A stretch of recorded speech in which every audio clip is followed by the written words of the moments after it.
तो मैं ये पद पर रहूंगा, नहीं तो मैं ये पद आपको, आपका पद आपके पास वापस कर दूंगा। मुझे इस बात का बेइंतहा गम है, बेपनाह तकलीफ है। मैं बार बार कहता हूं कि मैं उनको छोड़ करके जाना नहीं चाहता और न जाना चाह रहा था, लेकिन बहुत मजबूरी के तहत मैंने ये स्टेप लिया है। मुझे ऐसा लगता है कि कहीं ना कहीं शमीम भाई और आवा भाई साहब की बातों को भी ऊपर लेवल पर निगलेक्ट किया गया, उनकी बातों को सुना नहीं गया। तो देखिए, दरवाजे बंद और खुलते रहते हैं, ये पार्टी का पार्ट है। दिल दिमाग दोनों नजीब भाई की तरफ है। आवार साहब के साथ थे, वफादारी से थे, इनको लाया ही नजीब भाई ने था पहली बार। कैसा ये गुड्डा गुड्डी का खेल नहीं है क्या? आप आज इधर कबूले कबूले बोल रहे हो, दिल हट गया तो तलाक ले लिया और दूसरी जगह चले गए। जबान की भी कोई कीमत होती है। हमारे वीडियो को लाइक करें, हमें सब्सक्राइब करें और बेल आइकन पर क्लिक करें। बुलंद आवाज में आप सभी का स्वागत है। मैं नफीस पठान। 2024 का विधानसभा चुनाव जो है काफी नजदीक है। अभी ऐसे में सिर्फ 3 ही महीना बचा है। बताया जा रहा है कि नवंबर की स्टार्ट ऑफ द वीक में विधानसभा का चुनाव होना है और ऐसे में डॉक्टर जितेंद्र आवाड़ के करीबी लोग जो है पार्टी छोड़ के जो है अजीत दादा पवार के गुट में जो है शामिल हो रहे हैं। सबसे दिग्गज नेता जो थे वो थे जफर नोमानी साहब। हाल ही में उन्होंने जो है अजीत दादा पवार के गुट में शामिल हुए और उनके साथ कई लोग शामिल हुए, जिनमें जफर नोमानी साहब को जो है विधानसभा कलवा मुमरा विधानसभा की जो है पोस्ट मिली। आइए जानते हैं हम जफर नोमानी साहब से ऐसी क्या वजह रही है कि 3 महीना चुनाव को नजदीक है और ऐसे में सभी लोग जो है छोड़ के जो है अजीत दादा पवार के गुट में जो जा रहे हैं। जफर भाई, क्या कहना चाहोगे? हाल ही में आपको जो है मुमरा कलवा विधानसभा का अध्यक्ष बनाया गया है, उसके लिए हम और हमारी टीम जो है आपको मुबारकबाद पेश करती है। क्या कहना चाहोगे? शुक्रिया, जज़ाकल्लाह। देखिए, मुझे पर जो जिम्मेदारी आयद की गई है कलवा मुमरा विधानसभा की, मैं शहर के जो काम बचे हुए हैं जिस पर बार बार अपोजिशन आवाज उठाती है, चाहे वो कब्रिस्तान के इश्यूज हो, चाहे वो हॉकर्स का इश्यूज हो, चाहे बच्चों के ग्राउंड का इश्यूज हो, हॉस्पिटल का इश्यूज हो और बहुत सारी जो हमारे शहर के इश्यूज हैं उस पर जिस पर हमेशा अपोजिशन आवाज उठाती है, मैंने उनसे ये कहा है कि मुझे जो पोस्ट दी जा रही है, मैं पोस्ट दे करके खाली घर में बैठ जाऊं और उसका नाजायज फायदा उठाऊं, लोगों को अपने पदवी का गलत इस्तेमाल करके लोगों पर एलिगेशन करूं, लोगों को डराऊं धमकाऊं, तो मुझे ये पोस्ट नहीं चाहिए।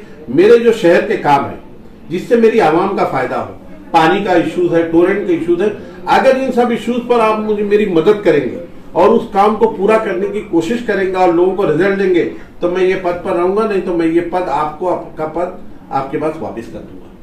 जफर भाई, आपने हमेशा कहा है कि आपके जो नेता है, आपके जो हाथ है वो है सैयद अली भाई साहब आपके नेता है, आपके नेता डॉक्टर जितेंद्र आवाड़ है, आपके नेता शमीम खान है।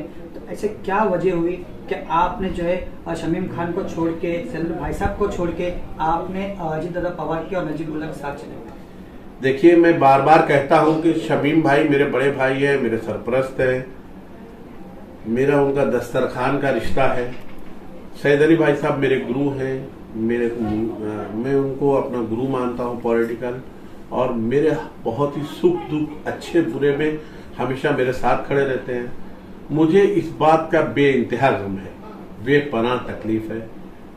मैं बार बार कहता हूं कि मैं उनको छोड़ करके जाना नहीं चाहता और न जाना चाह रहा था, लेकिन बहुत मजबूरी के तहत मैंने ये स्टेप लिया है। मेरे साथ जब भी कोई वाकया पेश आया, पार्टी के लोगों ने मेरे खिलाफ गलत तरीके से जाकर के आवाड़ साहब को बोलने की कोशिश की, आमदार साहब को बोलने की कोशिश की, और मेरे खिलाफ जब भी वीडियो चलाया, मैंने उनको बार बार जाके कहा। मुझे ऐसा लगता है कि कहीं ना कहीं शमीम भाई और आवा भाई साहब की बातों को भी ऊपर लेवल पर निगलेक्ट किया गया, उनकी बातों को सुना नहीं गया। अगर उनकी बातों को, क्योंकि शमीम भाई और भाई साहब बार बार ये कहने की कोशिश कर रहे थे कि आप अपने नगर सेवकों की बातों को सुने, उनको बुलाएं, उनकी परेशानियों को समझें, लेकिन मुझे ऐसा लगता है कि शायद उनकी बातों पर ध्यान नहीं दिया गया, जिसका रिजल्ट ये हुआ कि कल विशु भगत से लेकर के रूपाली गोटे, अश्विन मैडम, मेराज खान और शादिया अंसारी, जफर नोमानी, हफीजा नाइक, अजीज बाटा, डॉक्टर शाह, महफूज शेख मामा और हसन साहिल मरहूम के साहबजादे, कल और भी कुछ लोग जो कल वापिस से राष्ट्रवादी का जो सिंबल था, जिससे मैं खासकर अपनी बात बताऊं कि मैं समाजवादी छोड़ करके जब आया था तो घड़ी के सिंबल पर आया था, घड़ी के सिंबल पे इलेक्शन लड़ा, लोगों ने मुझे इसी निशाने पर जिताया। वापिस से हमने अपने मसला को, सिर्फ क़यादत को हमने बदली कर दी। लेकिन आपको नहीं लगता है कि आप बीजेपी को बुरा भला बोलते बोलते आज आप बीजेपी के साथ चले गए? मैं बीजेपी के साथ नहीं हूँ, मैं घड़ी की निशानी पे हूँ। बीजेपी की निशानी, समर्थन तो उसी को है ना? बीजेपी की निशानी कमल की है, मेरी निशानी, मैं जिस पार्टी में हूँ मेरी निशानी घड़ी की है।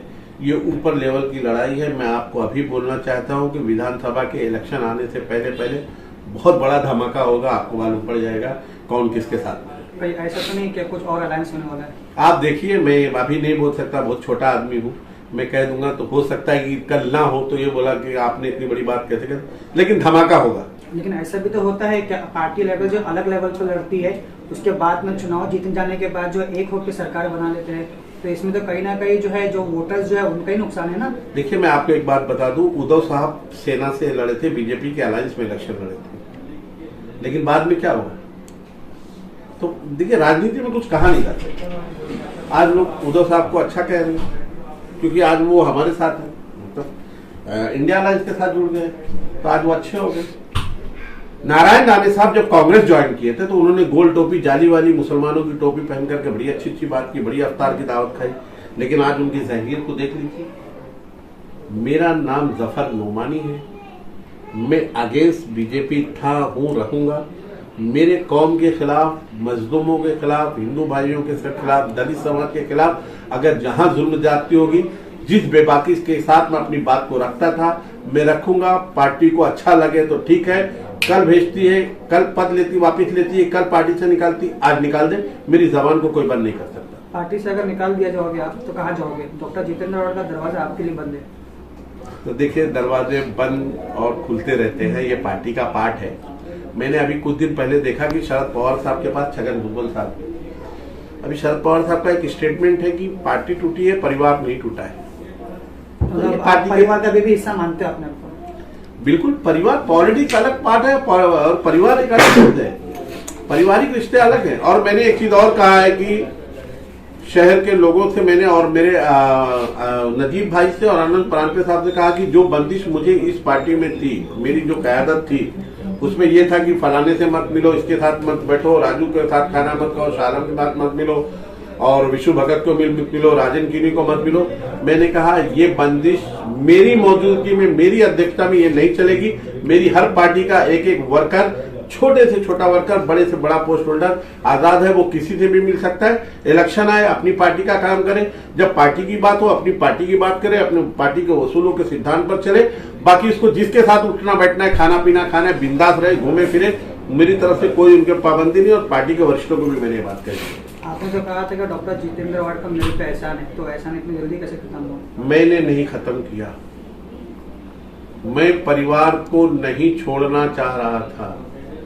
मैंने बहुत कोशिश की, आखिरी दर्जे की कोशिश की कि मैं जुड़ा रहूं, मेरे मसले को सुना जाए, मेरी बातों को समझा जाए। लेकिन क्या करेंगे, जब परिवार में कैसे होता है, एक ही बाप के कई बेटे होते हैं। कोई कभी कभी क्या होता है, जब उसको ऐसा लगता है कि शायद मेरे साथ नाइंसाफी हो रही है, मेरी बातों को सुना नहीं जा रहा है, तो अपने घर को अलग कर लेता है, लेकिन रिश्ते को नहीं खत्म करता। मैंने कभी नहीं कोशिश की थी कि मैं जाऊं। मैं बार बार, मेरे पास बहुत सारे मामला थे पहले से, लेकिन मैं हमेशा ये कहता था नहीं मैं साथ में रहूंगा। लेकिन मैं बहुत मजबूरी पर ये कदम उठाया, मैं नहीं उठाना चाह रहा था, बहुत मजबूरी पे मैंने कदम उठाया। लेकिन जब मैंने उठा लिया है तो मैं इंशाअल्लाह, मुझ पर भरोसा किया उन्होंने, क्योंकि मैं एक उत्तर भारतीय समाज से आता हूँ और मुमरा में उत्तर भारतीय समाज के 65-70% लोग हैं, 30-35% कोकण समाज के लोग हैं और कुछ परसेंट के लोग हैं। दोनों समाज मुमरा में मिल करके रहते हैं। उन लोगों ने शायद मेरे ऊपर भरोसा इसलिए किया कि मेरे उत्तर भारतीय और कोकण समाज के लोगों के रिश्ते बहुत बेहतर हैं। उन्होंने मुझे पोस्ट दी है और मैं दोनों समाज के लोगों से और शहर के तमाम समाज के तमाम हिंदू भाई जो हमारे हैं उनसे मेरे बहुत अच्छे ताल्लुकात हैं। मैं शहर के तमाम लोगों को समेट को लेकर के चलने की कोशिश करूंगा और शहर के बचे हुए कामों को पूरा करने की कोशिश करूंगा इंशाल्लाह। शहर में ये भी चर्चा है कि आप दिल से जो है डॉक्टर जितेंद्र अवार्ड की तरफ से और दिमाग से जो है नजीमुल्ला की तरफ से चुनाव में जो आप काम करोगे तो दिल से काम करोगे, ऐसा भी कहा जा रहा है। नहीं, ऐसी बात नहीं। देखिए, फिर वही बात आ जाएगी, फिर वही एलिगेशन होगा कि जफर नोमानी, जैसे साहब ने कल कह दिया, आमदार साहब ने ये कह दिया कि जफर नोमानी तो 3 साल से मेरे साथ थे ही नहीं। अभी एमपी के इलेक्शन में जब राज ठाकरे ने मुमरा के बारे में कहा उल्टा सीधा, तो सबसे पहले आपका एक छोटा सा भाई, छोटा सा कार्यकर्ता ने और बहुत बुलंद आवाज में कहा, जिसका खामियाजा भी मुझे उठाना पड़ा, मेरे बजट को रोक दिया गया। श्रीकांत शिंदे साहब, एकनाथ शिंदे साहब ने उस स्पीच को सुना, उन्होंने कहा कि कौन है, क्यों बोल रहा है ऐसा, लेकिन मेरी कौम के बारे में कोई भी कहेगा, चाहे मेरी पार्टी का भी क्यों ना हो, मेरी आवाज को बंद नहीं कर सकता। और जब राज ठाकरे ने कहा था ये सब चीजें मुमरा के बारे में, उस वक्त डॉक्टर श्रीकांत सिंह उसी स्टेज पर मौजूद थे, और आप आज उन्हीं पार्टी को, उन्हीं महाविकास आघाड़ी को आप समर्थन दे रहे हो, लगता है आपको कि आप सही कर रहे हो? नहीं, मैं देखिए, मैं क्या कहा कि मेरा अपना एक वसूल है, मेरा एक सिद्धांत है, मैं राष्ट्रवादी पार्टी का मेंबर हूँ। मैं बोले कहा कि ये ऊपर लेवल की लड़ाई है, बहुत जल्द बहुत बड़ा धमाका होगा, आपको मालूम पड़ जाएगा, सारी चीजें सामने आ जाएंगी। मैं मुमरा कौसा की आवाम और हित की जो भी काम है मैं उसके लिए गया हूँ, ताकि मैं काम कर सकूं। 2.5 साल से हम नगर सेवक पद पे नहीं थे, हमारे पास 1 रुपया बजट नहीं था, हम एक गटर का ढक्कन भी नहीं महानगर पालिका से ला सकते थे। तो कम से कम यहाँ से हमको अगर कुछ बजट मिलेगा तो हम काम करेंगे, आवाम की फलाह बहबूदी का जो काम है हम करेंगे इंशाल्लाह। और एक आखिरी सवाल रहेगा आपसे, मुमरा शहर में सबसे बड़ा मुद्दा जो है टॉरेंट का है, और महाविकास आघाड़ी सीएम एकनाथ शिंदे, महायुति की जो सरकार है, उस सरकार से जो है काफी लोगों को उम्मीद थी कि सीएम एकनाथ शिंदे टॉरेंट से यहाँ पर भगाएंगे, टॉरेंट के मुद्दे पे बोलेंगे, लेकिन ये सारी चीजों को साइड में रख के सरकार जो है कहीं और ही राजनीति करी। क्या लगता है आज आपने जो है इतनी बड़ी पद ली है, मुमरा कलवा के विधानसभा अध्यक्ष बने आप, तो ये सारी चीजों को आप आवाज उठाओगे, क्या टॉरेंट मुमरा से जो है जाएगी? टॉरेंट से मैं बहुत नफरत करता हूँ, जितनी नफरत पहले करता था उससे कहीं ज्यादा नफरत आज भी करता हूँ। मेरा फर्स्ट प्रायोरिटी ये रहेगी कि टोरेंट कंपनी को मैं भगा तो नहीं पाऊंगा, लेकिन मुझे तो ऐसा नहीं लगता है कि मैं भगा पाऊंगा, लेकिन टोरेंट कंपनी जो जुल्म ज्यादती कर रही है, क्योंकि हर आदमी से जुड़ा हुआ मुद्दा है, घर का यही एक फर्द परेशान है। टोरेंट के बहुत सारे इश्यूज है, जैसे मैंने कल एक लेटर दिया है अजीत दादा पवार को और नजीब भाई की क़यादत में, और अनिल प्रांत साहब के और हमारे तमाम नगर सेवक की क़यादत में हमने एक लेटर दिया है। उसमें मेरी मांगनी ही यही है कि पीडी का बिल माफ किया जाए, जो एमएससीडीसी का पुराना बिल है उस पर 100% इंटरेस्ट माफ किया जाए, और सबसे बड़ी बात महाराष्ट्र में 200 बिजली यूनिट फ्री की जाए, जिस तरीके से अदर स्टेट में है, और जितने भी धार्मिक स्थल है चाहे वो किसी भी समाज के, उनकी लाइट के बिल को माफ किया जाए। ये मैंने कल ही मांगी थी।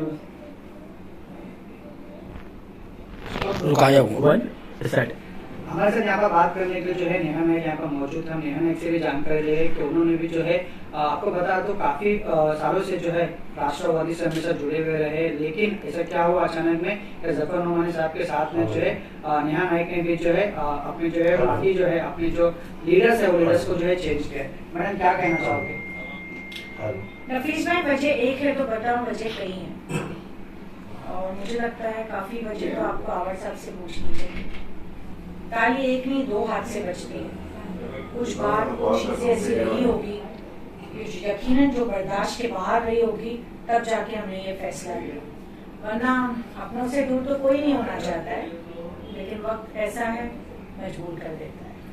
चुनाव नजदीक है और ये भी कहना था लोगों का, क्या ये सारे चीज लोग जो है डॉक्टर जितेंद्र अवार्ड के वोट बैंक थे, आपने काफी मेहनत की है, जफर नोमानी साहब ने काफी मेहनत की है, क्या लगता है दिल से आप किसकी तरफ है, दिमाग से किसकी तरफ है?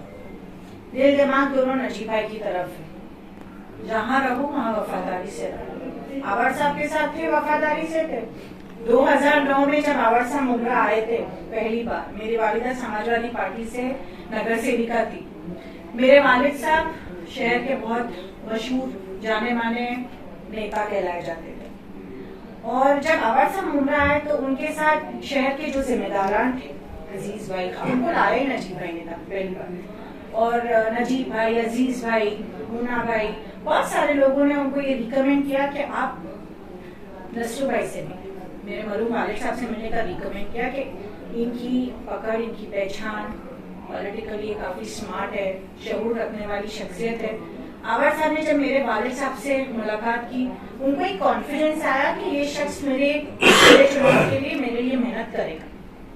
मुझे आज भी याद है जब आवर साहब जीत कर आए 2009 का पहला चुनाव आमदारकी का, तो उन्होंने मेरे वालिद साहब को अपने गले का हार, फूलों का हार निकाल के नईम भाई के बंगले के ठीक बाहर उन्होंने मेरे वालिद साहब को पिनाया, खुशी में, मोहब्बत में, और उनको उस वक्त ये एहसास हुआ कि आज मैं आमदार बना, इसमें इस शख्स का बहुत अहम किरदार है। तो मैं आवाज साहब से पूछना ये चाहती हूँ, मैं तो उस शख्स की औलाद हूँ जिसने आपको जिताने में तन मन धन से हर तरीके की से मेहनत की। क्या कमी रह गई कि आज हम आपसे दूर हैं? क्यों आप मेरे वालिद साहब के बाद हमें लेकर नहीं चल पाए उस तरह जिस तरह हमें आपसे उम्मीद रखते थे? हमने तो समाजवादी से हम राष्ट्रवादी में आए, यही सोचकर आए कि हमारे ताल्लुकात हमारे वालिद साहब ने जो आवाज साहब से जोड़ के गए, उसके बाद आवाज साहब हम की सरपरस्ती में हम काम करेंगे, आगे हमारा ब्राइट फ्यूचर होगा और आवाज साहब उसमें हमारे लिए दिलो जान से मेहनत करें। मैं नहीं बोलती उन्होंने टिकट नहीं दी, उस वक्त उन्होंने हमारा साथ नहीं दिया, हमारे लिए मेहनत नहीं की, सब कुछ किया, लेकिन फिर क्या ऐसी बात आ गई कि शक के घेरे में हर वक्त हम खड़े? कई बार मैंने और जफर भाई ने ये कहा हम आपके साथ है थे और इंशाल्लाह रहेंगे। अच्छा, गिला शिकवा अगर दूर हो जाए तो आप वापिस डॉक्टर जितेंद्र को ज्वाइन कर लोगे? अभी वक्त चला गया है, कैसा ये गुड्डा गुड्डी का खेल नहीं है। क्या आप आज इधर कबूले कबूले बोल रहे हो, दिल हट गया तो तलाक ले लिया और दूसरी जगह चले गए। जबान की भी कोई कीमत होती है, तो बार बार अगर आप जबान से मुकरोगे तो होगा ये कि आप अपनी नजरों में गिरोगे अपनी आवाम की, वो काम हम नहीं अजय दादा पवार के गुट में अगर शक के घेरे में खड़े रहोगे तो छोड़ोगे पार्टी? ऑफ कोर्स हम वो चीज अपने साथ अब रिपीट नहीं होने देंगे। खैर जहाँ तक मैं समझती हूँ नजीब एक कंस्ट्रक्टिव आदमी है और मैं समझती हूँ उनकी सोच ऐसी नहीं है, क्योंकि जब हमारी उनसे बात हुई उन्होंने खुद ने भी, जफर भाई ने तो अध्यक्ष होने के हिसाब से ये बातों को पहले ही क्लियर किया। उन्होंने पहले ही कहा मेरे साथ ये फंडा नहीं होगा कि आप कहीं बैठे हो तो मैं बुरा मान जाऊं या मैं सवाल जवाब करूं। तो मुझे पर्सनली उनकी ये चीज काफी अच्छी लगी और मुझे ऐसा लगता है कि यंग है और मेरे ख्याल से पवार साहब ने तो आज से साल भर पहले ये अनाउंस किया था, आप तो जानते होंगे कि अब की बार नौजवानों को आगे आने का मौका मिलना चाहिए, मिलना चाहिए कि नहीं, कहा था कि नहीं? तो आवाज साहब ने भी शहर के काफी नौजवानों का नाम अनाउंस किए, ये लड़ेगा ये लड़ेगी XYZ। मुझे लगता है आपके नौजवानों को होगा की क्यादत में हम मतलब उनको संभालना चाहिए, जरूरत है। अच्छा, जो रिस्पेक्ट आपको अजय दादा पवार के गुट में कोई रिस्पेक्ट अगर नहीं मिलती है और डॉक्टर जितेंद्र अवार्ड का दरवाजा आप लोगों के लिए बंद हो चुका है, कौन सी पार्टी में जाऊंगा? फिलहाल हम जहाँ हैं वहाँ रहेंगे। जहाँ तक मैं समझती हूँ कि जिस जहाँ मैं हूँ मुझे वहाँ पर इज्जत मिलती है और इंशाल्लाह आगे भी मिलेगी। नेगेटिव सोचना बेवकूफ़ी है। जैसे आपने सुना जफर साहब और यहाँ पर नया नायक यहाँ पर जिन्होंने जानकारी दी है कि उन्होंने जो है पार्टी जो है पूरी तरीके से छोड़ दी है। अब आने वाले वक्त में जो है जैसे कि विधानसभा चुनाव जो है अक्टूबर या नवंबर महीने में जो है अब वही महीने में जो है पूरी तरीके से डिक्लेयर होगा क्या मुन्ना कौसा से जो है इस बार आमदार जो है डॉक्टर जितेंद्र अवार्ड रहेंगे या फिर कोई नया चेहरा उभर के सामने आता है। कैमरामैन रेहान के साथ मैं नफीस पठान, बुलंदवास।